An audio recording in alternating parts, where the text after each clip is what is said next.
Uhali gani mpenzi mtazamaji na msikilizaji wa Arena TV. Karibu katika kipindi chetu cha habari na Arena TV. Langu jina ni Jonathan Ndosi. Kwanza ni muktasari wake. Yanga yamng'arisha Maxim Pia Nzengeli mechi dhidi ya Augsburg ya Ujerumani. Johannesburg. Habari kamili kutokea Afrika Kusini inaelezwa kutokana na kiwango bora kinachoonyeshwa na nyota wa Young Africans Maxim Pia Nzengeli, raia wa DR Congo, kimewavutia mabosi wa Kaizer Chiefs na kuamua kupiga hodi na kuulizia uwezekano wa kumsajili na kumpata Maxim Pia Nzengeli kupitia dirisha hili la usajili lililokwisha kufunguliwa.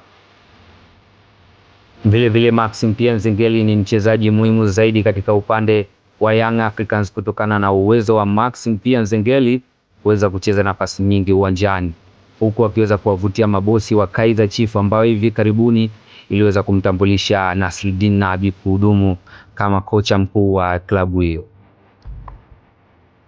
Taarifa ilizozipata Arena TV kutoka Afrika Kusini, ambapo Young Africans imeweza kupiga kambi tangu Julai 18 mwaka huu, zinabainisha kwamba kati ya wachezaji wa timu ya Young Africans walioonekana kukiwasha vizuri zaidi mechi dhidi ya Augsburg, Kaizer Chiefs imeweza kuanza na Maxim Pia Nzengeli, huku ikisadikika wengine watafuata.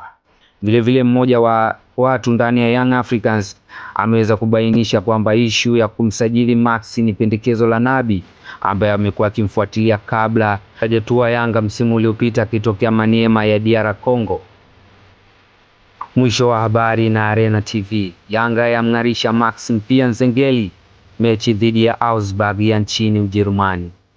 Endelea kutufuatilia Arena TV kwa taarifa bora na uhakika zaidi.